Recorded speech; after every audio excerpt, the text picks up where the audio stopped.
The other issue with the US government is the legacy of racism, especially institutional racism. So the history of the United States has two very dark secrets at this stage. So first is the Native American populations that were colonized when the United States was first founded, and the fact that they're experiencing high levels of food insecurity, and the descendants of slaves. So contemporary African Americans who are descendants of slaves were brought over, stripped of all their property, and then, even once they were freed, experiencing things like indentured servitude. We understand the United States government as having a special role in creating these problems, so it seems like the US government thereby inherits a special responsibility to help alleviate them. So to put a very fine point on the race issue, you can also think about whether or not African Americans versus whites in the United States have access comparatively to food in the same way. And it turns out that the answer is dramatically no. So African Americans, we estimate roughly 9% of them feel like they have access to the right level of healthy foods, whereas the level for white Americans is almost 4 times that.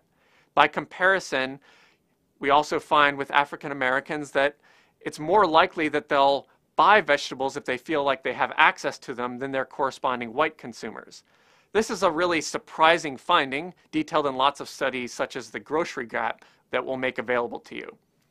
The other issue that's stunning here is the rate of diet-related disease, in specific diabetes, across race. So for example, Native Americans have a diabetes rate of 16.9%, whereas the corresponding non-Hispanic white population is only at 6.6%. So even though there's a diabetes epidemic among whites, 6% is still a high percent. It's even worse for those who experienced the colonization in the United States. So the issue of whether or not the US government can help is a big one. And we see that in the United States there have been successful historical precedents for solving the hunger problem.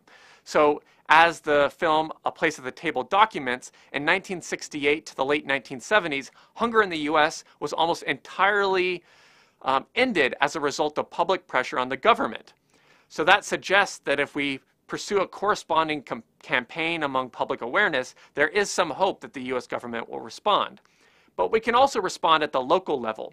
So we'll see some videos in upcoming segments from Ron Finley, who advocates for urban gardening and community gardens in general. And we'll also see a link from the Full Plate Farm Collective in the Ithaca area, which runs a dinner benefit, a food justice farming network, and a lot of other programs to try and work from the ground up to address these kinds of wicked, difficult issues.